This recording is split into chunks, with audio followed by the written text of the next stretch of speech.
नमस्कार, आप देख रहे हैं ASTV 24 अंक संवाद। ASTV 24 अंक संवाद में आप सभी दर्शकों का स्वागत है।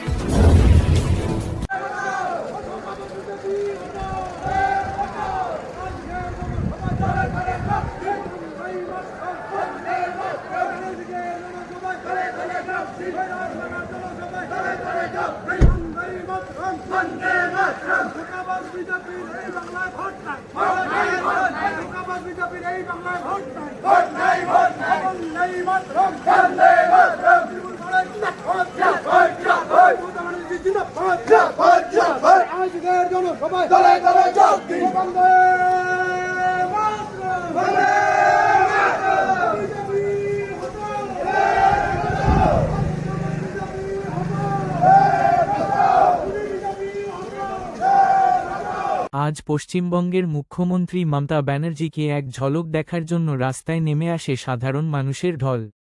কেন্দ্র সরকারের বিরুদ্ধে স্লোগান তুলতে তুলতে বহু মানুষ ভিড় জমায় রাসমেলা মাঠে, যেখানে হেলিকপ্টারে করে মুখ্যমন্ত্রীর আগমন ঘটে। মঞ্চে উঠে মুখ্যমন্ত্রী সকল প্রার্থীদের পরিচয় করিয়ে দেন এবং আশ্বাস দেন যে তারা জয়ী হলে মানুষের জন্য সর্বোচ্চ প্রচেষ্টা করবেন। তিনি উপস্থিত জনতাকে প্রার্থীদের সমর্থন করার আহ্বান জানান। এই সভায় উপস্থিত ছিলেন তৃণমূল কংগ্রেসের একাধিক বিশিষ্ট নেতা, যেমন রবীন্দ্রনাথ ঘোষ, জলিল আহমদ, গিরেন্দ্রনাথ বামন, জগদীশ বাসুনিয়া প্রমুখ। জেলার এই গুরুত্বপূর্ণ সভায় বক্তব্য রাখার পর মুখ্যমন্ত্রী প্রস্থান করার আগে কি বললেন, চলুন শুনে নেওয়া যাক। কুচবিহার উত্তর বিধানসভা খুব কর্মঠ ছেলে, ওকে নিশ্চয়ই কুচবিহার উত্তর বিধানসভায় আপনারা জোড়া ফুলে সমর্থন করুন। ও ভালো কাজ করে, আমি মনে করি মানুষের পাশে থেকে ভালো কাজ করবে। শাবলু বর্মন মাথাপাকা বিধানসভা, কালকে ওর হয়ে আমি মিটিং করে এসেছি, ওকেও তাই। শৈলেন বর্মা নাটাবাড়ি বিধানসভা, আপনারা সবাই সমর্থন করুন জোড়াফুল চিহ্নে সবাইকে। শিবশঙ্কর পাল তুফানগঞ্জ বিধানসভা, শৈলেন বর্মা প্রার্থী নাটাবাড়ি বিধানসভা।